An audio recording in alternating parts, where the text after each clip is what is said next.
Let's talk about today's study island assignment. When you open up central idea and summary, this is what's going to happen. It is going to show you a lesson, practice, game mode, printable worksheets. Okay, let's look at the lesson.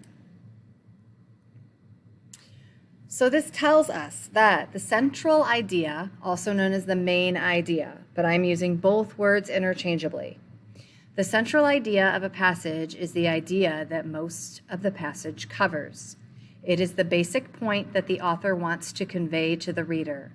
In simpler terms, the central idea is the idea that the passage is mostly about. The sentences that explain, describe, or support the central idea are called supporting details. The central idea can range from an idea that the author wants the reader to agree with in a newspaper article to a main event that takes place in a story. Each passage you read, whether it is 5 sentences or 500 pages, has a central idea. When you are looking for the central idea, ask yourself, 1. Why did the author write this passage? 2. What is the point he or she is trying to make? 3. What is this passage mostly about? 4. What idea is conveyed in this passage?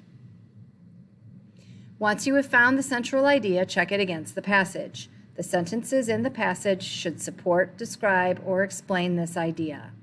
These sentences are supporting details. They are used to make the author's central idea stronger. If the sentences do not support the central idea, then you have the wrong central idea. Look over the sentences again and see what point or idea they are trying to explain. Note, central idea and topic are not the same thing. A topic is a general category, like the paparazzi or global warming.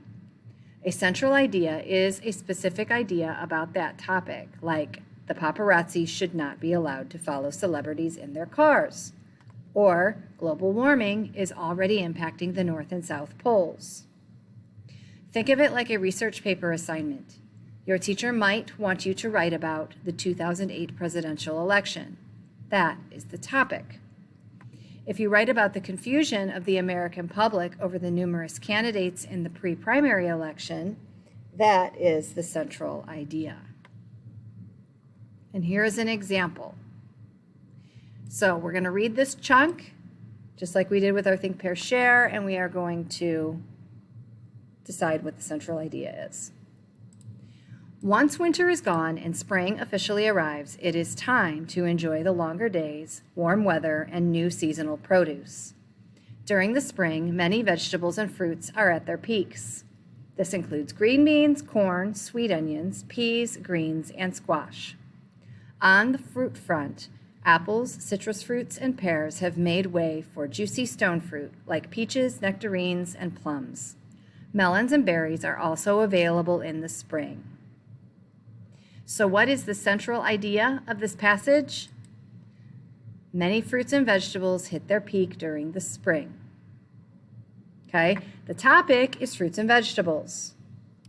The central idea or main idea is that many of those fruits and vegetables hit their peak during the spring. This passage mostly focuses on the variety of produce available in spring.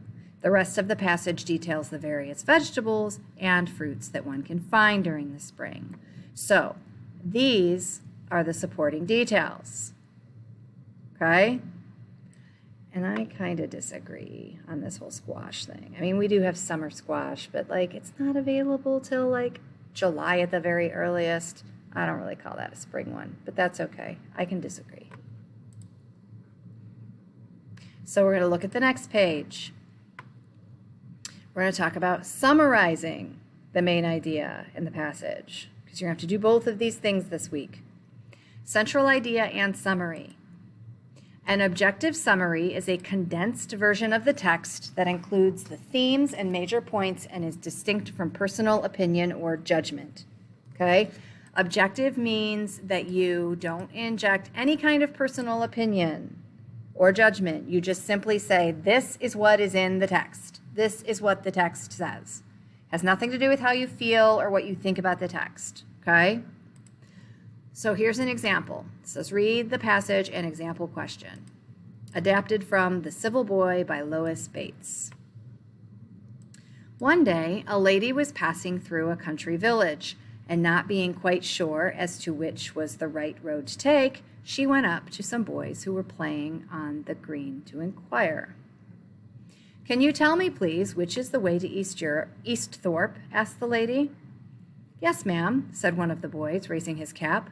"You walk straight past the church, then take the first road to the right." The lady thanked the boy and bade him good day.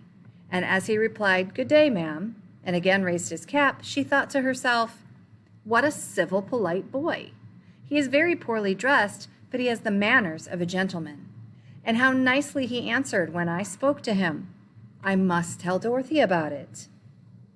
Dorothy was the lady's little niece and had been staying with her some time. One afternoon, Auntie took Dorothy with her to call at the house of a friend, and when the lady spoke kindly to the little girl and asked her name and where she lived, Dorothy only smiled and looked foolish and did not speak or answer. Her auntie was very much surprised and perhaps felt slightly ashamed of her little niece that afternoon. Children should never be bold and forward, but they should look up and answer a question fearlessly and clearly when they are asked one. It is so foolish to simper and not speak, the lady thought as she collected her encounter with the civil boy, or as she recollected her encounter with the civil boy. So the question is, what is the best summary of this passage? Okay, so it's going to include our main idea and some details that support that main idea. Summary. Is it A, when the lady loses her way, she asks a boy for help and the boy responds in a very polite and civil manner? Later, the lady takes her niece, Dorothy, to a friend's house, and when the friend speaks to Dorothy, Dorothy foolishly remains quiet. The lady understands that one must not be too bold and always answer politely when spoken to. Is it B, one day a lady loses her way and asks a boy for help? The boy politely guides the lady in the right direction and raises his cap as a gesture of civility. The lady finds the boy's polite and civil behavior very impressive and understands that one does not need to be rich in order to be polite. C, when a lady loses her way, she comes across a boy who politely guides her in the right direction. The lady gets impressed by the boy's behavior and tells her niece Dorothy about the boy. To show her aunt that she can be equally civil, Dorothy tries her best to impress her aunt's friend. The lady later understands that it is wrong to compare children. Or is it D? One day a lady loses her way, and when she asks a boy on the street for help, he responds in a very polite and civil manner. However, the lady notices the boy's ragged attire and feels disappointed. The lady understands that it is important to dress civilly in order to impress others. So you are going to stop and you are going to think about which one of these is the best summary, okay? What is the best summary of this passage? If we use process of elimination, okay, if we eliminate the things that can't be the answer, we can eliminate C, okay? We can eliminate C because it says the lady later understands that it is wrong to compare children. Because when you go up here and reread, okay, she never realizes it's wrong to compare children. She just basically thinks to herself, oh, well, my little girl or my niece should be more like this boy. So it can't be B. I'm sorry, it can't be C, okay? What about B? Does she understand that one does not need to be rich in order to be polite? I don't know, maybe. She says he's poorly dressed. Nowhere in here does she ever say anything about how, well, he's, not rich. Okay? I wouldn't go with B just because I think that they're kind of stretching the idea that he's poorly dressed. Okay, so I don't think B's the best. D says one day she loses her way. The lady understands it's important to dress civilly. She's disappointed by his ragged attire. I would say that we can eliminate D because it doesn't say here that she's disappointed by the fact that he's poorly dressed. It just says she notices that he's poorly dressed. Okay? It leaves us with A. She loses her way, asks a boy for help. Okay? Not sure which road she's going to take. Loses her way. Went up to some boys and inquired. Right here, she asks a boy for help. Yes, ma'am. Good day. The boy responds in a polite and civil manner. So, lady's niece takes her to a friend's house. Later, the lady takes her niece to a friend's house. Okay.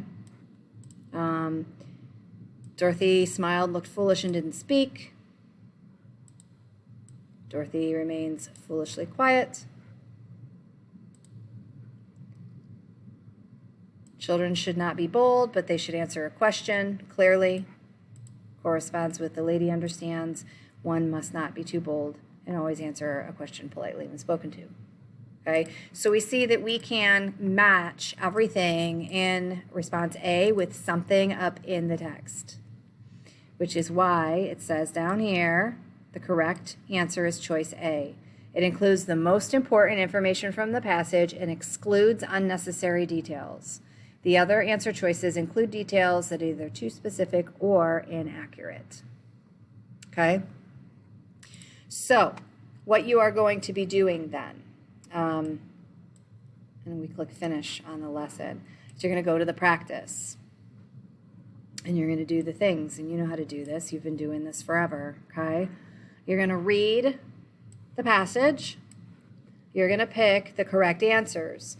And read very carefully, please. This says which two statements best illustrate the central or main ideas. So you're going to have to choose two of them or it won't be considered correct. Now, you get the way I score these, and I reiterate, is whatever your final score is, I am going to add 10% to that. So if you get 60% on, if you hit a 60 here on Study Island, I am going to give you a 70% in the grade book. You can retake this as many times as you want to or have to or need to.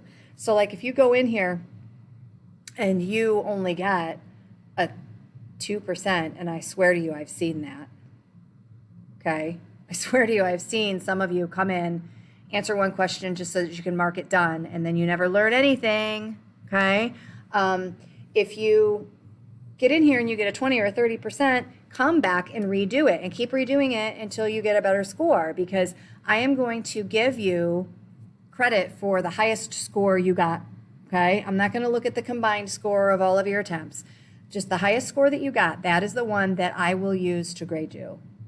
I encourage you all to get at least a blue ribbon, which is 70%. That'll be a B in the grade book, okay? This is what your assignment, your CATS assessment this week is going to be over. It's going to be over central and main idea and summarizing central and main idea. And I am going to use Study Island to create that CATS assessment at the end of the week. So the more you're practicing here on Study Island, the better you're going to do when you get to your CATS at the end of the week, okay? So if you have any questions about how you need to complete this week, please reach out.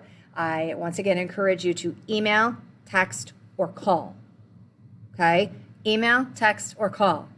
Those are the three fastest ways to get a hold of me. If you use any other method, I am not likely to see it right away, okay? So good luck on Study Island this week, giving you, a couple of days to work on it so you can either finish it in one day, finish it tomorrow, finish it over 2 days. I don't care. All right? Have a great rest of your day.